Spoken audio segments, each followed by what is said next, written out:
Hello tout le monde, j'espère que vous allez bien. Salut Fanny. Salut! Alors on se retrouve aujourd'hui pour une nouvelle forme d'interview. Je vais vous proposer un portrait aromatique. Et donc Fanny, aujourd'hui, pour la première, a accepté de jouer le jeu.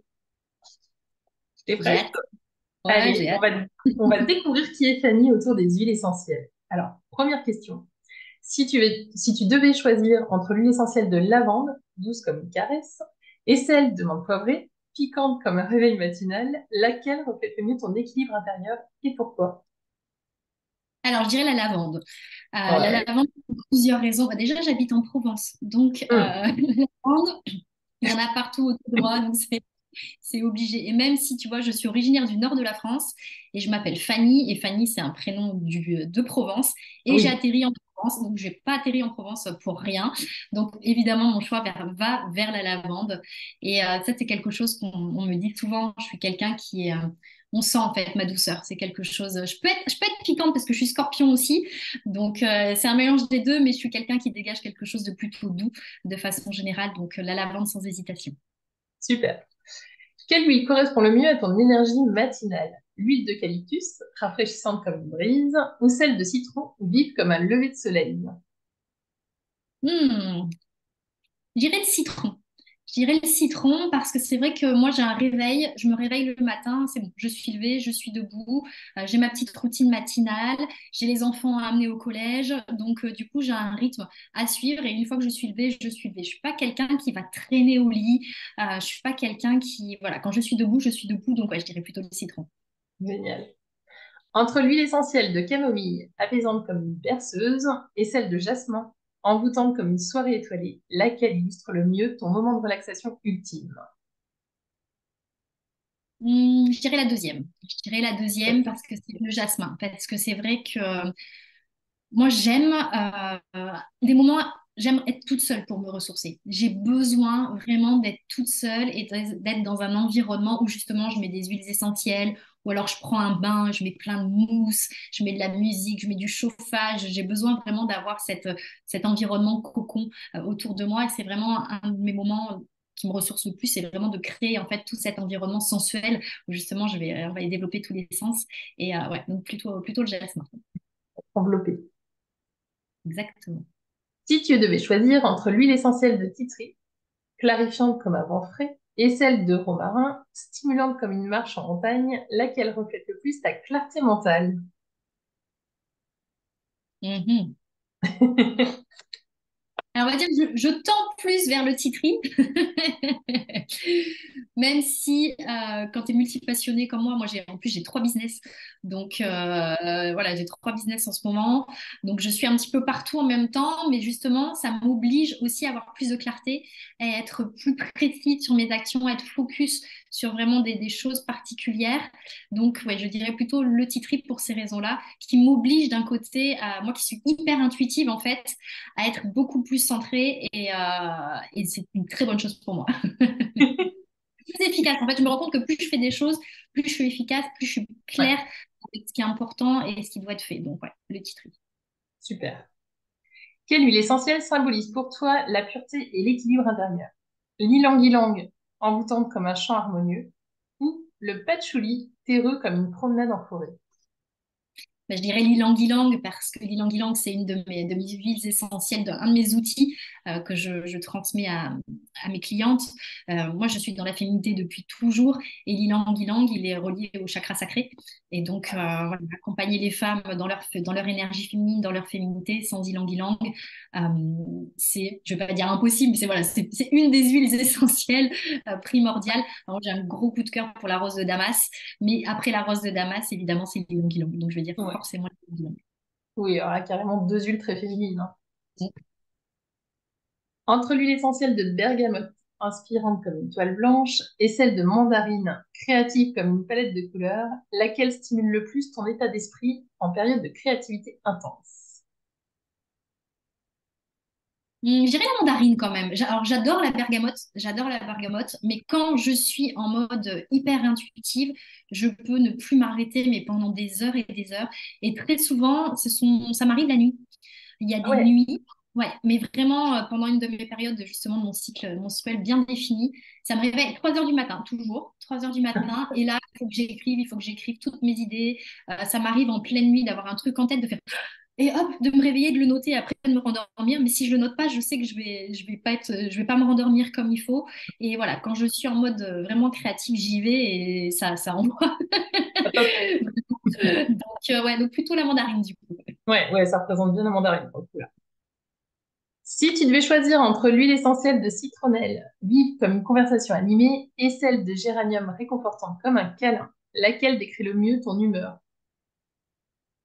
quand tu es enjoué, dans ton côté joyeux? C'est un mix entre les deux quand même, hein. Parce que j'aime bien l'énergie des deux et c'est vrai que je suis un peu entre les deux, mais plutôt le géranium quand même. J'ai appris, on va dire, à être plus dans la joie, dans le bonheur, dans tout ça, mais sans être dans l'excitation. Ce qui n'est pas fondamentalement une émotion qui est très bonne pour nous guider, justement, ce côté excitant, excité. Alors, on a l'impression comme ça, mais j'ai appris justement à laisser ces vagues émotionnelles intenses euh, se canaliser, on va dire, pour voir ce qui est vraiment bon pour moi. Et donc, le géranium, ça représente plus cette prise de conscience, cette attente et cette prise de conscience de ce qui est bon sur le long terme plutôt que sur le court terme, sur l'instant présent. Oui, il y a plus une notion de savourer finalement. Oui, oui, complètement, Ouais. complètement. Quelle huile essentielle utiliser pour exprimer ta connexion à la nature? L'amande des champs, fraîche comme une rosée du matin, ou la sauge sclarée, profonde comme les racines d'un arbre? Je dirais plutôt la sauge clarée. Voilà, c'est ce qui me vient intuitivement. Après, bizarrement, je suis pas une fille de la nature, j'ai envie de te dire. J'aime bien aller me promener, mais je vais pas faire des randos. Ouais. Je vais pas, voilà, je suis pas quelqu'un qui va naturellement dans la nature. Par contre, quand j'y suis, c'est vrai que je me sens bien. On a un bout de jardin devant la maison là. L'été, j'adore m'allonger sur l'herbe et juste regarder les nuages comme ça. C'est quelque chose que je faisais énormément en fait quand j'étais petite. Oui. Et j'ai commencé à m'y remettre un petit peu parce que je me suis rendu compte, en fait, après tout ce que tu apprends, toutes les connexions que tu fais, que justement, c'est la connexion à la terre, la connexion à la nature et tout ça. Et c'est vrai que moi, en fait, je suis très là-haut. Donc, c'est compliqué pour moi de revenir dans la terre de temps en temps. Et j'ai un mari qui m'aide beaucoup à revenir dans cette terre. Mais oui, j'aime être dans la nature, j'aime être dehors, mais je ne vais pas passer 8 heures dehors. Ce n'est pas quelque chose que je fais naturellement. Par contre, quand j'y suis vraiment. Ouais. C'est-à-dire que je le fais vraiment. Par exemple, ces derniers temps, j'étais plus dans les airs, tu vois, on va dire, c'est marrant d'ailleurs. On a fait un saut en tandem avec les enfants cet été. J'ai fait un saut en parachute il y a quelques mois. Donc voilà, Ah oui, je suis dans la nature, mais plus là-haut, ouais. ouais. Ouais, donc c'est bien de redescendre. C'est ça. D'ailleurs, regarde, j'ai pris en ce moment, j'ai une huile de cyprès pour justement revenir un peu plus à la terre parce que c'est vrai que Ouais, c'est facile pour moi d'être là-haut, mais il faut que je me canalise pour rester les pieds ouais. sur terre. Ancré, quoi. Pas plus Exactement. incarné. Exactement. Entre l'huile essentielle de bois de cèdre, réconfortante comme un feu de cheminée, et celle de rose, douce comme un baiser, laquelle représente le mieux ton état émotionnel lors de moments de douceur et d'amour? Voilà, c'est la rose, évidemment.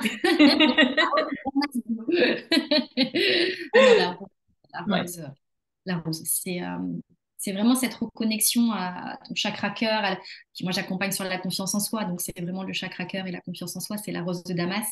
Et c'est marrant d'ailleurs parce que c'est une huile que j'avais toujours avec moi, que j'avais mis un peu de côté. Et on est parti en Inde cet hiver avec mon mari pendant 2 mois. Et en fait, en Inde, il y avait beaucoup de gens qui me donnaient des roses, mais ah comme ouais, des Indiens. Et en fait, c'était de la rose de Damas. Et en fait, je passais ma journée, mon mari me disait, mais t'arrêtes avec ta rose. Et je mettais ma rose sous mon nez, parce qu'en plus, on était dans des grandes villes, t'as la pollution, le bruit et tout. Et j'avais ma rose là, et je sniffais ma rose toute la journée. Et ça m'apaisait, j'adorais ça. Et c'est vrai que c'est une odeur, la rose de Damas, qui est juste exquise, quoi. Donc, ouais, sans ouais, hésiter, ouais. là. Oui. Si tu devais choisir entre l'huile essentielle de gingembre, énergisante comme un feu intérieur, et celle de patchouli, ancrée comme la terre, laquelle incarne le mieux ta force intérieure? Bah, plutôt le patchouli pour le coup, parce Ouais. que je sais qui je suis. Mm. Je connais ce qui est bon pour moi, je connais mes valeurs, je connais ce qui me donne de l'énergie, je sais ce qui m'en retire. Et aujourd'hui, j'assume ça. J'assume et j'affirme ce qui est bon pour moi, ce qui n'est pas bon pour moi, même si ça va contre le regard des autres, même si ça va contre ce que les gens pensent de moi, et même dans mon entourage, dans ma famille, même mon mari parfois, je l'assume et l'affirme, même si ça part en engueulade de temps en temps. Mais maintenant, oui, je l'affirme. Donc, je dirais le patchouli parce que c'est quelque chose que j'assume de plus en plus. Et vraiment, ces dernières années, j'ai fait un gros. En fait, ça fait des années que je fais du développement personnel et que je travaille là-dessus, mais là, il y a vraiment eu un gros step qui a été fait en 1 an et demi, 2 ans. Et donc, vraiment, voilà, j'assume aujourd'hui qui je suis, ce que je veux, et je l'affirme vraiment à tout le monde, même si ça ne plaît pas. Ouais. Ouais. Merci Nico pour ce portrait aromatique. On a vraiment vu à travers les huiles que tu as choisies, il y avait beaucoup d'huiles de fleurs. On sent que tu es proche de ce côté-là des huiles essentielles. Il y en a beaucoup que tu as choisi qui étaient dans ce domaine-là. Ça a fait ressortir vraiment ton côté féminin, Mm. cette douceur aussi, cette approche, voilà, de la subtilité, je trouve, des femmes, justement, cette approche à la fois enveloppante, douce, à l'écoute aussi. Ça fait ressentir, je trouve, voilà. À travers ton portrait, on ressent aussi ta bienveillance. Merci beaucoup d'avoir joué le jeu pour ce premier portrait aromatique. Et puis, Merci à toi. moi, c'était un grand plaisir. Et puis, bah, je vous dis à très très vite pour un nouveau portrait à tout le monde. N'hésitez pas d'ailleurs en commentaire à venir nous dire quelles auraient été vos réponses à vous par rapport aux questions que je vous ai posées. C'est quand même toujours très intéressant à voir. Je vous dis à très vite. Belle journée à tout le monde. Ciao, Fanny. Ciao, à bientôt.